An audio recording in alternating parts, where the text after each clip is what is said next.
말씀의 제목을 3절부터 계속 강조되고 있는 성령께서 하나 되게 하신 교회입니다. 하나 되게 하신 교회를 지키라고 하는 겁니다.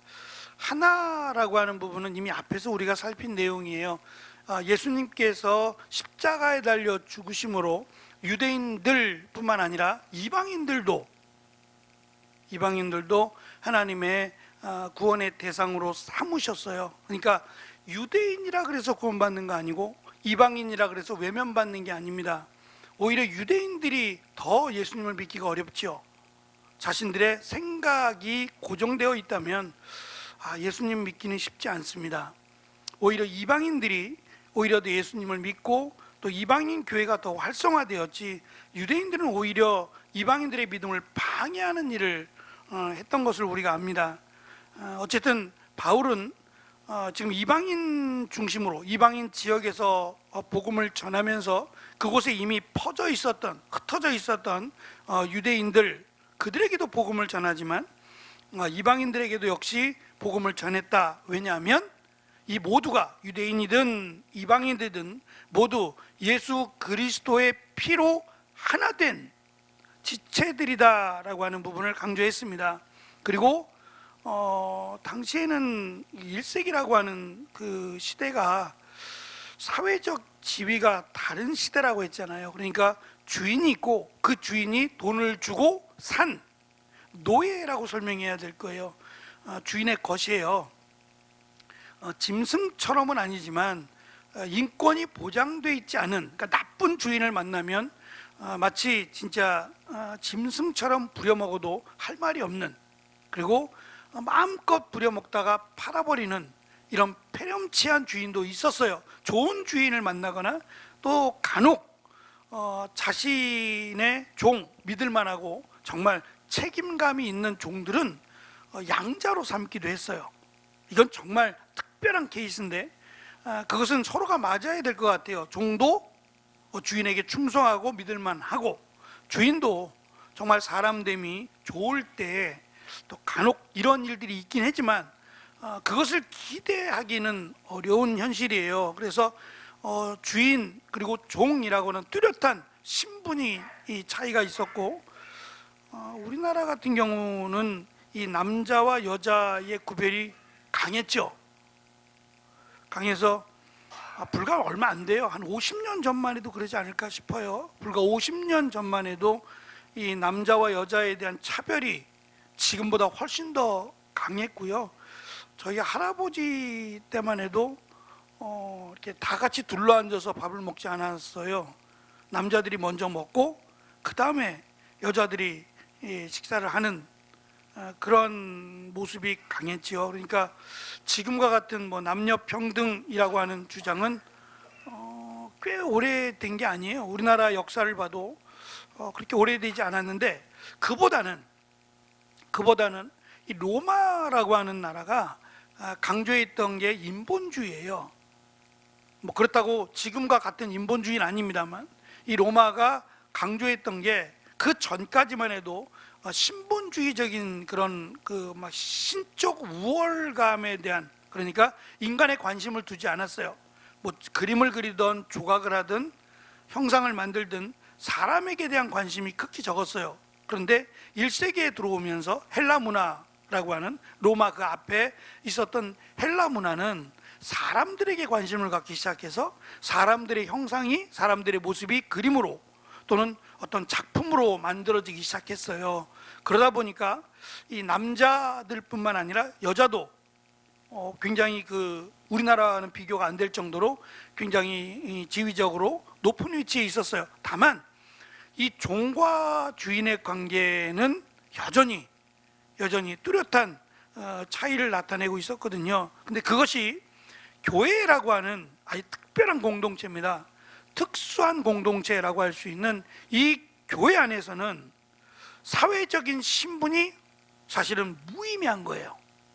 왜냐하면 주인이라 그래서 하나님이 더 사랑하고 사회적인 신분이 종이라 그래서 하나님이 덜 사랑하지 않거든요. 모두가 다 하나님 앞에서는 죄인이고 모두가 다 은혜로 구원을 받았음을 바울은 처음부터 강조를 했어요. 바울 신학의 중심에는 예수 그리스도의 구원에 대한 사역이 없었으면 구원받을 자가 없다는 거예요. 그래서 구원을 자랑하지 말라라고 하는 것이 바울이 강조하는 거예요. 오죽했으면 자신의 시민권, 로마의 시민권까지도 바울은 드러내지 않고자 했어요. 그것이 오히려 사회적 입장에서 보면 뭐 로마 사람들이 됐건 뭐 그 지역 사람들이 됐던 시민권자라고 하면 뭐 후대접은 받지 않았을 거 아니겠어요?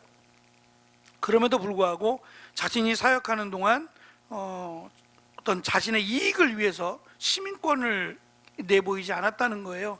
그러니까 오히려 그것이 복음을 망친다고 생각을 했으니까요. 그래서 바울은 자신의 모든 것, 어떤 세상적인 거겠지만 그 모든 것을 배설물과 같이 여겨도 조금도 아까워하지 않았어요.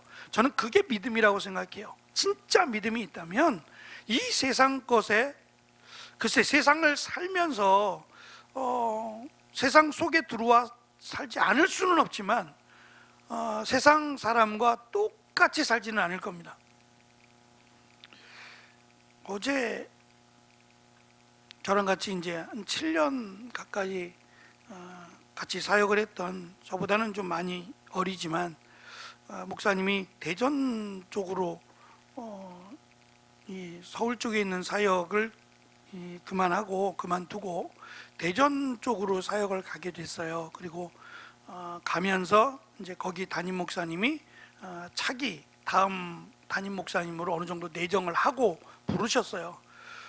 그리고 목사님이 1년이 채 안 됐는데 약속을 지키시고 나가시면서 장로님들하고 직분자들에게 이 목사님을 우리 교회 담임으로 세우라고 하고 나가셨어요. 큰 문제가 없다면 이 목사님이 아마도 올해 안에는 담임이 될 것 같아요. 그래서 제가 거의 임직식을 토요일하고 주일날 많이 하잖아요. 그래서 못 갈 것 같아서, 토요일 주일하면은 뭐 도저히 뭐 갈 수가 없을 것 같아서 그냥 전화로 하기는 뭐해서 어제 잠시 다녀왔어요. 가서 이제 일찍 가서 이야기도 좀 나눠보고 또 교회 자랑 삼아 이렇게 구경도 시켜주고 그래서 보고 얘기를 좀 나누고 왔습니다.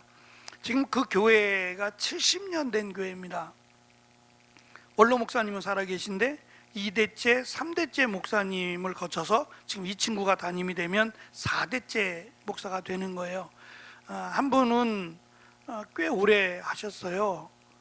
70년 된 교회라고 했으니까 이분이 설립하셔서 한 40년 이상, 40년이 뭐예요? 꽤 오랫동안 이분이 하셨어요. 그 앞에 있는 두 분은 합해서 5년도 채 못 하셨으니까. 근데 그 70년의 그 어찌 보면 굉장히 깊은 전통이잖아요. 그래서 지하에 내려갔더니 교육관, 그러니까 본당 지하더라고요. 본당 지하에 식당이 있고 한 100여 명 되는 교회인데 본당 지하에 식당이 있고 그 식당 옆에 목사님 여기 아주 좀 진기한 게 있어요. 그러면서 문을 열어 보여주는데 옛날 교회요. 진짜 옛날 교회. 그게 그대로 남아있어요. 거기가 이 나무기, 제가 말씀드렸던 그 초등학교 때 왁스걸레 했던 그 나무요. 그 나무에다가 칠만 새로 했나 봐요. 그래서 삐걱삐걱거려요. 걸어갈 때마다 삐걱 주저앉지 않는 게 다행이죠. 벌써 그게 언제적이에요. 근데 거기서 시작을 하셨대요. 지하에서 시작을 해가지고 지금 본당은 2층에 올라가 있는데 건물을 새롭게 짓는 건 아닌 것 같아요. 그냥 계속 올리신 것 같아요. 중축했다고 하더라고요. 그래서 지하에 예배당이 있는데 저는 굉장히 정감이 있더라고요. 진짜 옛날식이에요. 마룻바닥에 그 방석 기억하세요? 큰 방석, 두툼한 방석. 예, 그 방석이 한켠에 쌓여지고 앞에 강대상에 커튼이, 아마 기억나실 거예요. 커튼이 쭉 쳐져 있고 이거보다 더 큰 강대상이 앞에 떡 하고 자리하고 있는 그 모습이 왠지 정겨웠어요. 특별한 이유가 아닌 한 이곳은 좀 남겨두고 싶다 그러더라고요. 교회 역사기도 하니까 특별히 장소가 정말 필요하지 않는 한 여기는 그대로 그냥 보존시키고 싶다라는 이야기를 해서 한편으로는 반갑기도 하고 좀 귀하다는 생각을 했어요. 그런데 그 70년 되는 역사가 과거의 역사긴 하지만 그 과거의 역사를 돌아보면 목사님이 이제 거기 온 지가 얼마 안 돼요. 얼마 안 되긴 했지만 참으로 많은 일이 있었대요. 그 많은 일들 속에서 지금 목사님이 깨달은 바는 70년의 역사가 아름답지 않다라는 거예요. 70년의 역사가 아름답지 않대요. 많은 아픔과 여전히 지금도 원로 목사님이 옆에서 교회를 하고 계세요. 자기를 따르는 몇 명들 데리고 옆에서 예배를 드리고 계세요. 제가 참 이게 뭔가라는 생각도 갖고 있고요. 한국교회 역사 여기만이 아니라 한국교회 100년 그 이상 되는 역사가 정말 하느님 앞에서 자랑스러운 역사가 돼야 하는데 라고 하는 그런 아쉬움과 안타까움이 일었어요. 어쩔 수 없다고 해도요, 지금 바울이 이렇게까지 이야기하는 것은 저는 이유가 있다고 생각해요. 하나됨이잖아요. 3절의 말씀을 보면 하나 되게 하신 것이에요. 하나 될 것이 아니라 이미 하나 된 거예요. 하나 된 것을 힘써 지키라는 거예요. 하나 되게 만들라는 게 아니에요. 이미 하나 된 거예요. 그렇죠? 예수 그리스도를 믿음으로 하나 된 거예요. 문제는 이 하나됨이 누구 때문에 이렇게 갈라지게 생겼냐고요. 사람들 아니에요? 근데 그 사람들이 갈라진다고 해서 내보내는 게 답은 아니라는 거예요. 우리가 앞에서 말씀을 나눴습니다만 베드로전서도 마찬가지고요. 때로는 잘못된 신앙을 가르치는 경우는 단호하게 거절할 것도 요한서신도 그렇고 강조를 했어요. 이거는 예수 그리스도를 부인하거나 이런 부분에 있어서는 교회가 단호해야 된다고 생각해요. 그렇지 않고 살아가면서 부딪히는 일들이 왜 없겠냐고요. 고린도 교회만 해도 부자들이, 그러니까 사회적 위치가 높은 사람들이 있고 지위가 낮은 사람들이 있으면 따로 모였거든요.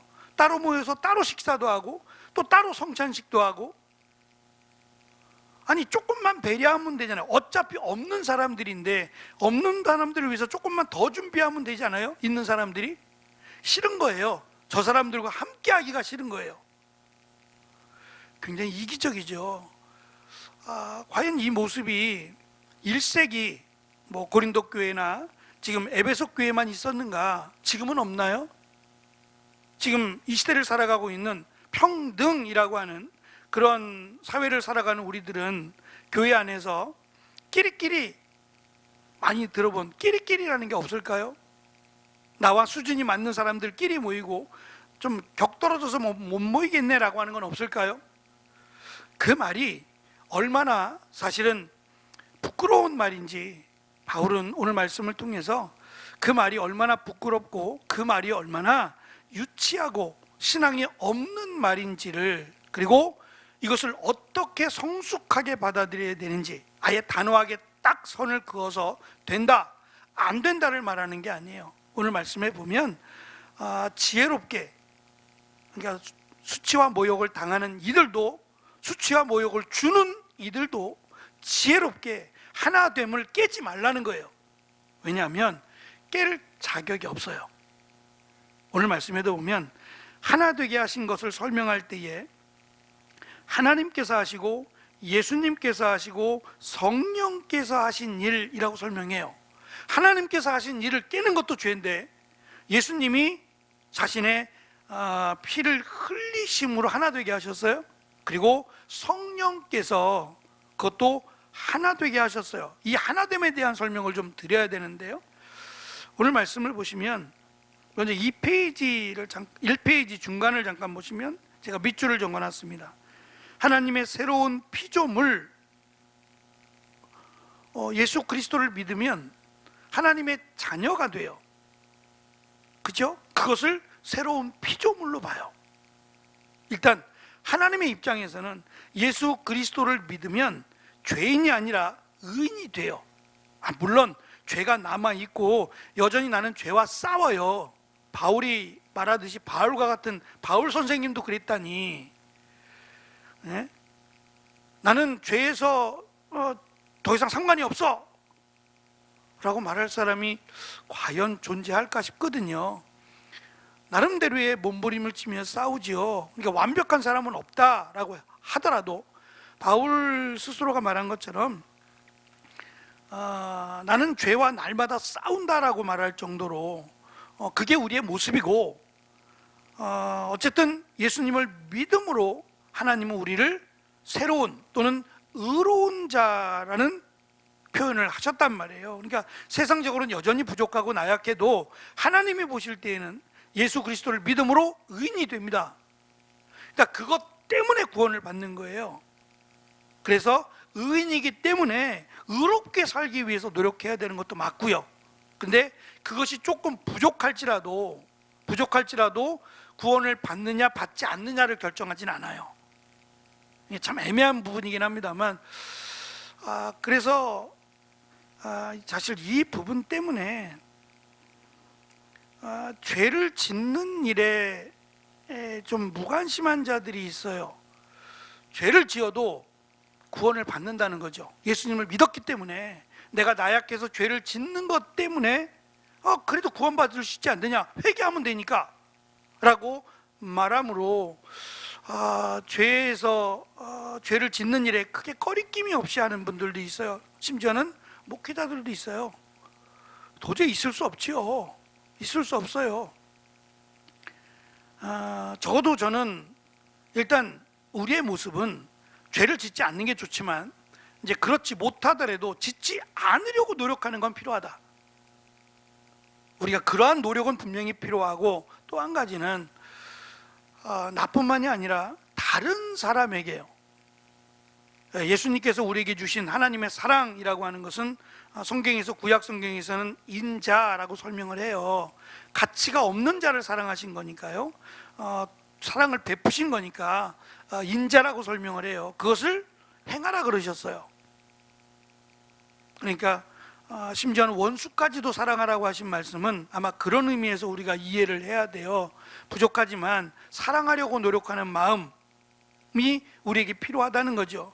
그러니 다른 사람을 괴롭게 하거나 다른 사람을 힘들게 하거나 다른 사람에게 해를 끼치는 거는 저는 가급적 정말 하지 않았으면 좋겠다라는 생각이 들고, 최소한 믿지 않는 사람들보다는 낫지 않아야 되겠어요? 나야 되지 않을까요? 그러니까 회개라는 것이 무기가 되지 않았으면 좋겠어요. 회개하면 되지 라고 하는 것이 그냥 마치 만병통치약처럼 내 모든 것을 사해 줄 수 있는, 마치 지우개로 지울 수 있는 것으로 생각하면 안 될 것 같아요. 어쨌든 우리의 모습은 믿음이라고 하는 것은 죄를 짓지 않으려고 우리가 노력하는 것, 그것이 우리의 모습이어야 된다는 거고요. 그것이 바울이 표현한 새로운 피조물이라고 하는 전혀 다른 하나님의 자녀로서의 살아가는 사람들, 그들의 이론이 되었어요. 그러니까 새로운 피조물은 유대인 기독교인이라 그래서, 또는 이방인 기독교인이라 그래서 차별하지 않아요. 왜냐하면 전부 다 하나님의 형상을 닮은 거 아니에요? 전부 다 하나님의 입장에서는 예수 그리스도를 믿음으로 하나님의 자녀가 된 사람들이에요. 남자가 되든 여자가 되든 나이가 많든 적든 간에 그 상관이 없는 거죠. 모두가 다 하나님의 자녀가 되는 새로운 피조물의 한 일원이다라고 하는 신분에 걸맞는 삶을 사는 것이다 라고 생각을 하고요. 1페이지 밑에 보시면 하나님의 부르심에 합당한 삶을 살라, 그것이 하나됨을 지키는 것이다 라고 설명을 하는데요. 하나됨을 지키기 위해서는 하나님의 부르심에 합당한 삶을 살아야 되는데, 그것이 뭐냐? 2절에서는 겸손과 온유로 오래 참음으로 사랑 안에서 용납하면서, 이건 전부 다 혼자 하는 게 아니에요. 이 특징이 모든 겸손, 나 혼자만이 아니에요.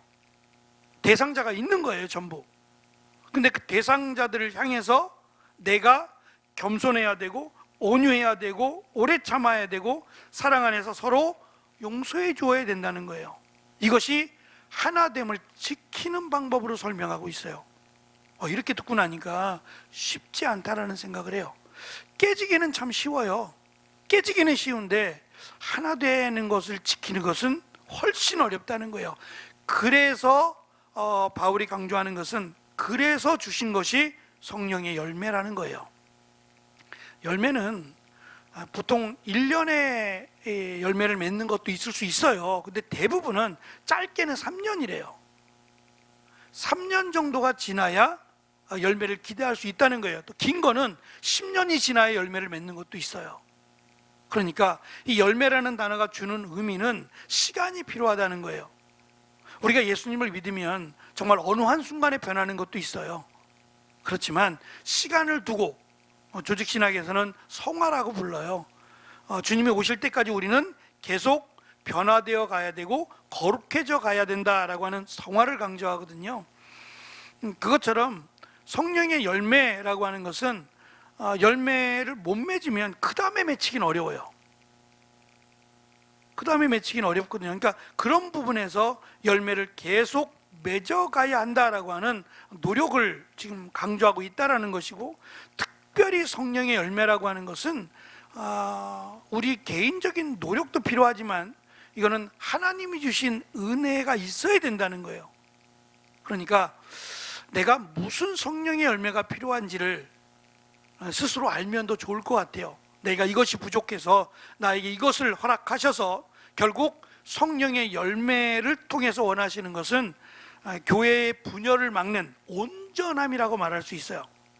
어떤 책에서는 이제 뒤에 나오는, 제가 끝부분에 잠깐 설명을 했는데 이제 7절부터 16절에 나오는 부분이 이걸 교회의 성장으로 보시는 분들이 있더라고요. 근데 저는 성장이라기보다는 12절에 있는 대로 온전케 한다라고 하는 것이 훨씬 더 좋은 것 같아요. 교회를 온전케 하는 일에 필요한 것이 성령의 은혜 또는 성령의 열매, 성령의 은사라고 저는 생각을 해요. 그러니까 은사를 주신 것은 결국 나를 드러내기 위함이 아니라 교회를 온전하게, 문제가 생기지 않도록 온전하게 하기 위함이라고 생각이 듭니다. 제가 남아공에 있을 때 잠시 가자마자 외국인 교회를 좀 나가게 됐어요. 첫째는 외국인들이 드리는 예배가 궁금했어요. 외국인들은 어떻게 예배를 드릴까? 어차피 외국이니까 외국인들은, 이 남아공에 계신 분들은 어떻게 예배를 드릴까가 궁금했고, 또 그들은 주일날을 어떻게 보낼까? 이것도 궁금했어요. 그래서 몇 주를 참석했는데 그 외국인 교회의 특징인지는 잘 모르겠어요. 그 교회만 그런 건지 아니면 보편적으로 그럴 텐데, 새로운 사람, 특히 이제 저희가 외국인이잖아요. 그들이 볼 때는 제가 외국인이에요. 제가 볼 땐 그들이 외국인이지만 그들이 볼 땐 제가 외국인이에요. 근데 제가 참석을 했는데 아무도 관심이 없어요. 저한테 아무도 저한테 관심을 보이지 않아요. 처음엔 되게 이상했어요. 아무도 관심을 보이지 않고요. 예배가 끝나고 나면 자기들 바구니 하나씩 들고 와요.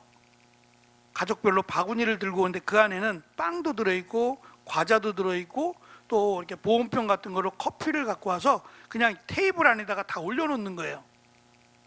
그리고 오픈해가지고 그걸 다, 비스킷은 비스킷대로, 뭐 빵은 빵대로 해가지고 각자 준비한 것을 모아가지고 그걸 갖다가 먹는 거예요. 뷔페식으로. 그렇게 해서 이제 따로 만들거나 그런 것 없이 그냥 아주 진짜 평범해요.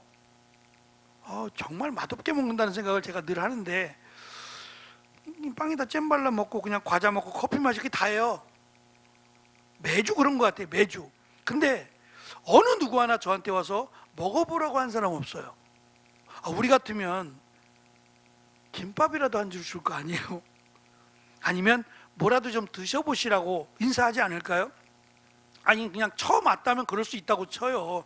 몇 주 보이면 좀 그래도 인사도 좀 하고 할 만하잖아요.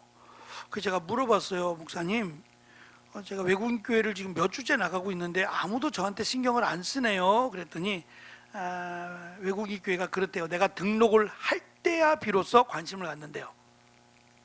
등록을 안 하면 구경 온 거예요. 구경 온 거예요. 그러니까 자기들의 멤버로 인정하지 않아요. 멤버로 인정하지 않으면 성찬식에 참여할 수 없어요.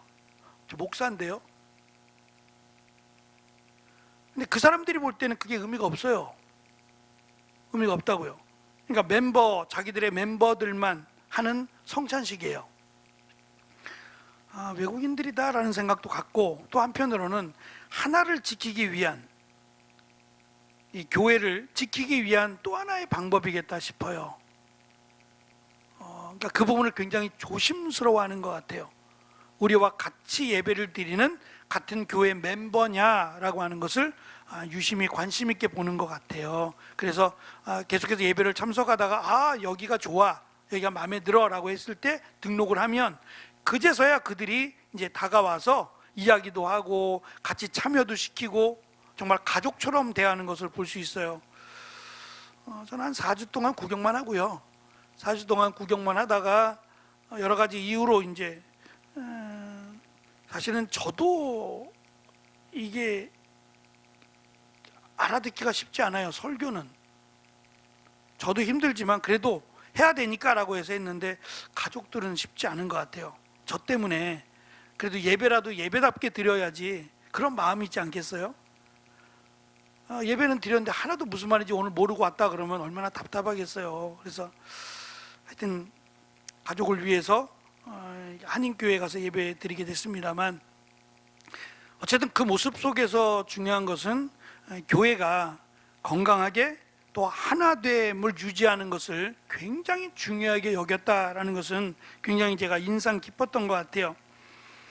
이 페이지 뒤에 보시면 중간 세 번째 단락을 보시면 성령께서 실현하신 하나됨, 이 하나됨은 그리스도께서 십자가로 이루신 하나됨이에요.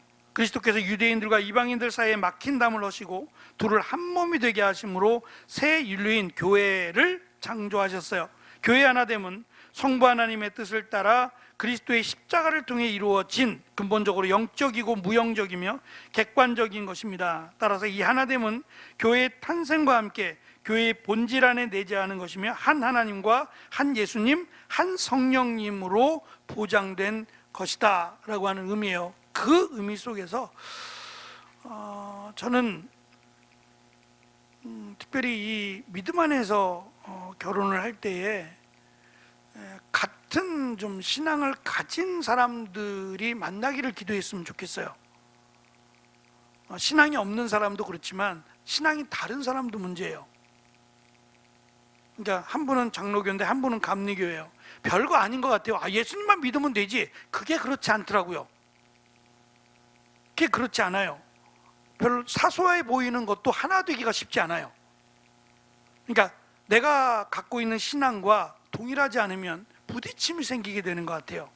이왕이면 같은 장로교회면 같은 장로교회끼리 만나는 것이 좋겠다라고 하는 생각이 들기도 합니다. 결국 이 하나됨은 교회의 구성원들이 예수 그리스도를 믿고 한 성령 안에서 서로 받아들이지 않으면 눈에 보이게 드러날 수 없다는 거예요. 그러니까 하나됨을 위해서 노력하라는 거예요. 그러니까 교회의 성장에 대해서 지금 말하는 게 아니에요. 하나됨이 없으면 성장의 의미도 없어요. 가장 중요한 것은 하나됨이라고 바울은 보고 있고, 또 그것이 쉽지 않다는 거예요. 사람들이 다르고 생각이 다르고 내가 하는 일들이 달라요. 그러니까 이런 부분 속에서 하나 되기 위해서 노력하는 거예요. 어떻게 하면 조금 더 하나가 될 수 있을까라고 하는 부분으로 내가 양보할 것이 있으면 양보하고 세워줄 것이 있으면 세워주는 것, 이것이 하나됨을 지키기 위한 방법임을 바울은 설명합니다. 3절에서 사도 바울은 에베소 교회에게 연합하라고 하거나 하나 되라고 촉구하지 않습니다. 이미 하나 되기에 힘써 지키라고 촉구합니다. 이것을 위해서 노력을 하라는 거죠. 그러니까 교회의 하나됨이라고 하는 것은 우리 교회는 하나지, 당연히 하나지만 교회 안에는 알게 모르게 나랑 생각이 같은 사람, 다른 사람, 이런 것들이 존재할 수 있어요. 특히 오래된 교회일수록 더 그런 것 같아요. 저희 아이들이 의정부에서 오래 살았잖아요. 13년, 14년 정도를 의정부에 살았고, 제가 이제 서울 쪽에서 부목사를 하면서 교회에서 사택을 내어주니까 의정부로 이사 왔어요. 이사 와서 전에 있던 교회가 50년이 넘은 교회거든요. 그 50년이 되는 교회에 아이들이 처음으로 이제 등록을 하잖아요. 3명이 등록하는 거잖아요. 그러니까 교회로서는 참 반가운 일이죠. 3명 전도하기가 얼마나 어려운데요. 예? 3명이 등록을 했으니 얼마나 반갑겠어요. 그것도 또래들 아니에요. 다 청년 대학부 청년들이니까 반갑죠. 얘네들이 이제 나름 뭐 이것저것에 그 교회 안에 무슨 찬양팀도 있고 뭐 율동팀도 있고 뭐 여러 가지 팀들이 있어서 각각 자기들이 마음 드는 팀에 들어갔어요. 팀에 들어가서 아이들과 이렇게 함께 쉽게 저는 만날 수 있겠다 생각을 했는데 이야기를 들어보니까 그런 이야기를 하더라고요. 얘네들이 여기는 어머니 뱃속에서부터 있었던 애들이 많다는 거예요. 50년이니까 어머니 뱃속에서부터 교회를 다녔던 아이들, 그리고 같은 유치원에 같은 초등학교에 뭐 이러면서 자랐던 아이들, 이제 가족보다 더 가족 같은 아이들이 있다는 거예요. 그 안에는 절대 못 들어간대요. 절대 못 들어간대요. 그러니까 걔네들은 중요한 일이 있으면 얘네들만 딱 모이는 거예요. 사실은 그 제 기도 제목이 이걸 깨는 거였어요. 3년만 좀 기회가 주어졌더라면, 깼을지 안 깼을지 모르지만 3년이라는 시간이 주어졌더라면 아마 이 부분이 조금 많이 완화되기를 바랬는데, 제가 1년만 딱 사역하고 그만되는 바람에 그 일도 못했습니다만 가끔씩 그 얘기를 합니다.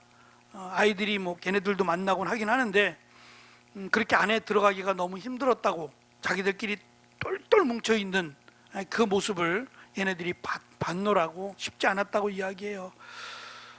저는 그게 교회의 자랑이 될 수 없다고 생각해요. 결코 그래서는 안 돼요. 교회는 세력이 아닙니다. 그리고 교회의 주인은 성도들이라고 말하는데 하나님이에요. 교회의 주인은 언제든지 하나님이셔야 되고, 하나님이 원하시는 교회가 좋은 교회입니다. 성도들이 행복한 교회는 두 번째예요. 하나님이 원하시는 교회, 하나님이 기뻐하시는 교회가 첫 번째입니다. 그것을 위해서 하나님의 말씀대로 세워져야 돼요. 친한 사람이 있을 수는 있어요. 친한 사람이, 아무래도 친한 사람이 있을 수 있지만 그것이 오히려 끼리끼리라고 하는 것이 하나님의 영광을 가린다면 저는 깨져야 된다고 생각해요. 그것이 교회를 온전하게 만드는 방법이기 때문에 그래요. 특별히 제가 앞에서 처음에 말씀드린 것처럼 이것이 딱 선을 그어서 된다 안 된다를 말하는 게 아니에요. 그러니까 이 모임은 깨야 되고 이 아이들은 뭐 어떻게 강제로 해야 된다, 이런 얘기를 하자는 게 아닙니다. 노력하자는 얘기예요. 조금씩 노력해서 하나 되게 하기 위해서 힘쓰자는 거예요. 넌 안 되니까 여기에 뭐 오면 안 돼, 이렇게 칼로 재듯이 자로 재듯이 하지 말자는 거예요. 그 방법은 세상적인 방법이고, 앞에서 말씀드린 2절에서 강조하고 있는 것처럼 겸손과 온유로 오래 참음으로 사랑 안에 서로 용납한다는 얘기는 시간이 걸린다는 얘기예요. 시간이 걸리고 다른 사람과의 관계 속에서 많은 것들이 녹아져야 된다는 걸 의미해요. 그 이야기는 단순히 노력만이 아니라 이 일에 성령께서 역사하심이 필요하다는 거예요. 그러니까 내가 안 될 수도 있잖아요. 내가 잘 안 되고 내가 부족한 것이 있을 수 있죠. 그러니까 그 한계를 가지고 기도하는 거예요. 성령께서 도와주시기를, 성령께서 인도해 주시기를, 어떤 방법이든지 간에. 그리고 성령께서 역사하시는 곳이 교회잖아요. 그러니까 힘들고 어려운 부분이 있다면, 하나됨에 있어서 거추장스럽거나 걸림이 되는 부분이 있다면 하나님께서 원하시는 방법으로 서서히 풀어가자는 거예요. 실이 엉켰어요. 엉키면 잘라버리면 쉽죠? 그렇지 않나요? 엉켰어요? 그럼 잘라버리면 쉬워요. 잘라버리면요, 하나는 아니잖아요. 그때부터 실은 하나가 안 돼요. 그러면 엉킨 실을 풀려면 시간이 꽤 걸립니다. 어디서부터 엉켰는지 실을 하나하나 이렇게 대보고 저렇게 대보고, 그래야 힘들지만 나중에 풀었을 때 다시 하나로 할 수 있지 않겠어요? 물론 잘라진 것을 묶어서도 할 수 있지만 그 의미가 아니라 이미 하나 된 교회, 하나 된 공동체라면 책임이 있어요. 이 하나됨을 힘써 지키기 위한 책임을 우리들에게 주셨다는 거예요. 물론 목사에게는 더 중대한 책임을 주셨죠. 누구에게나 동일한 마음을 가져야 되는 것도, 또 연약한 이들을 돌봐야 되는 것도 마음을 주셨죠. 그러니까 그것이 하나님을 중심으로, 또 예수 그리스도의 십자가의 은혜를 중심으로, 성령께서 함께 하심을 중심으로 교회가 하나됨을 온전히 지켜야 한다라는 것을 강조합니다. 맨 마지막 3페이지 밑에 보시면 성령의 하나됨을 지키고 유지하는 수단은 평화에 매는 것이라고 합니다. 매는 것이라는 얘기는 줄이에요. 말씀드린 줄로 맸어요. 근데 이 줄이 겸손과 온유와 오래 참음과 사랑이라고 하는 줄이에요. 보통 줄이 어떠한 줄인지는 알 수 없지만 한 가닥의 줄보다는, 이것이 쉽게 끊어지는 줄이라도 두 가닥, 세 가닥, 네 가닥이면 훨씬 더 끊어지기 어렵지요. 그래서 하나가 아니라 겸손과 온유와 오래 참음과 사랑이라고 하는 적어도 네 개의 줄로 교회를 하나 되게 지켜야 된다는 거예요. 이것이 부족하다고 끝나는 것이 아니라 다른 쪽으로 보완할 수 있고, 또 이 부분에서 합력할 수 있는, 그것이 평화에 매는 줄이라고도 할 수 있을 겁니다. 말씀드린 4페이지 중간에 보시면 사람의 노력만으로는 성령의 하나됨을 온전히 지킬 수 없어서 필요한 것이 성령의 열매라고 설명을 합니다. 성령께서 도우실 거예요. 그리고 가장 중요한 은혜를 받으면 교회가 하나 되기가 쉬워요. 왜냐하면 나 같은 죄인이라고 하는 것이 공통적으로 들어가잖아요. 그래서 은혜를 받지 않으면 교회가 어쩌면 하나 되기가 어렵다라고 하는 생각도 해요. 전에 사역했을 때 지금 이제 은퇴하신 목사님이 부교육자들, 나이가 다 다른데 부목사들을 훈련시키시고 그런 쪽에 관심이 많으셨는데, 마지막, 제가 나오기 전에 마지막 목사님하고 1박 2일 수련회를 갔어요. 그래서 이제 부교육자들이 요청을 했어요. 목사님, 마지막으로 우리에게 할 말이, 우리에게 하실 말씀을 좀 해달라는 거예요. 가르쳐 주시고 우리가 어떻게 목회를 잘 해야 될지, 말 그대로 비법이라면 비법이요, 목사님의 노하우를 가르쳐 달라는 요청을 했어요. 그래서 목사님이 흔쾌히 1박 2일 가자 그래가지고 1박 2일 교육자들이 갔던 일이 있어요. 거기서 뭐 늘 말씀하신 거긴 한데 끝까지 변함없이 하신 말씀이 뭐냐면 이 얘기였어요. 목사는 성도들에게 은혜를 줘야 돼. 성도들이 은혜를 안 받으면 싸워. 그 얘기를 하셨어요. 이것을 어떻게 이제 이해하느냐의 차이인데, 그러면서 이제 목사님이 성도들이 은혜 받는 여러 가지가 있겠죠. 말씀의 은혜를 받을 수도 있고, 또 교회 안에서 목사님을 보면서 은혜 받을 수도 있고, 또 목사님의 삶을 통해서 은혜 받을 수도 있고, 다양한 방법으로, 한 가지가 아닌 여러 가지 방법으로 본이 돼야 되는 부분에서 은혜를 받아야 된다는 거예요. 그래서 새벽예배 빠지지 마. 맨날 하시는 말씀이에요. 새벽예배 빠지지 마. 목사들이 새벽예배 빠지면 어떻게? 라고 강조를 많이 하셨어요. 사역들이 많고 막 그러다 보니까 이게 빠지는 분들이 좀 있었거든요. 새벽에 여기 빠지고 저기 빠지고, 막 심지어는 맡은 목사님이 빠져가지고, 그럼 어떻게 해요? 안 할 수는 없으니까 그냥 들고 올라가는 경우. 그래서 혹시 하는 마음에 하나씩은 준비하고 있어야 되는 돌발 사고가 있기도 했거든요. 성도들은 모르지만 누구 순서인지 알잖아요, 목사님들은. 근데 안 왔어요. 그러면 자, 이제 각자 기도하다 돌아가겠습니다, 이렇게 안 하잖아요. 그러니까 누군가는 올라와야 되는 거예요. 목사님들이 한두 명이 아니니까 올라와서 그 부분을, 새벽 예배를 인도해야 되니까. 그래서 그 부분들 속에서 목사는 어디를 가든지 간에 자기가 맡은 일에 책임을 져야 돼 라고 하는 부분을 끝까지 강조하셨던 기억이 납니다. 하나됨이 깨지는 건 쉬울 수도 있어요. 별것 아닌 것 때문에도 깨질 수 있어요. 전 그걸 참 많이 봤거든요. 말 한마디 때문에 교회가 어려워지거나 혼란스러워지거나 또는 어떠한 행동 때문에 교회가 시끄러워지는 경우도 봤어요. 우리하고는 상관이 없어 라고 할 수 있는 건 아닌 것 같아요. 그러려면 우리의 마음이 받아들일 수 있는 마음이 좀 되면, 이해하고 받아들일 수 있는 마음이 되면 문제가 있더라도 문제가 생기지 않을 거예요. 오히려 문제가 더 기도하게 우리를 만들 수도 있고요. 그러니까 어떠한 교회든지 간에 모든 교회는 지금 노력해서뿐만 아니라 성령의 인도하심과 또 성령의 교통하심을 통해서 교회가 하나 되는 것을 깨지지 않도록 힘써서 지켜야 한다라는 것을 강조합니다. 다음 주에 나눌 말씀이긴 한데 7절부터 16절에서 강조하는 것은 교회의 다양성인 것처럼 보이지만 다양성이 아니라 교회의 온전함이에요. 온전한 교회는 어떠한 교회냐라고 하는 것을 집중적으로 설명하고 있다라고 보아집니다. 어쨌든 교회는 하나님이 주인 되신 곳이에요.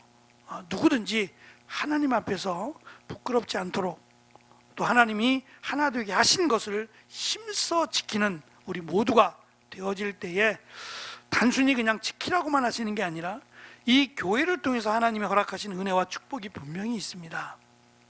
특별히 우리의 믿음, 구원의 길을 가는 우리의 믿음이 흔들리지 않기를, 우리의 믿음뿐만 아니라 우리의 2세, 3세 되는 자녀들의 믿음이 흔들리지 않기를 우리는 더 생각하고 힘써 믿음으로 하나됨을 지켜야 한다라는 것을 오늘 말씀을 통해서 함께 나누었습니다. 교회를 위해서 기도하시고 특별히 하나됨을 위해서 힘써서 노력하고 기도하는 저와 여러분이 되시기를 축원합니다. 기도합니다.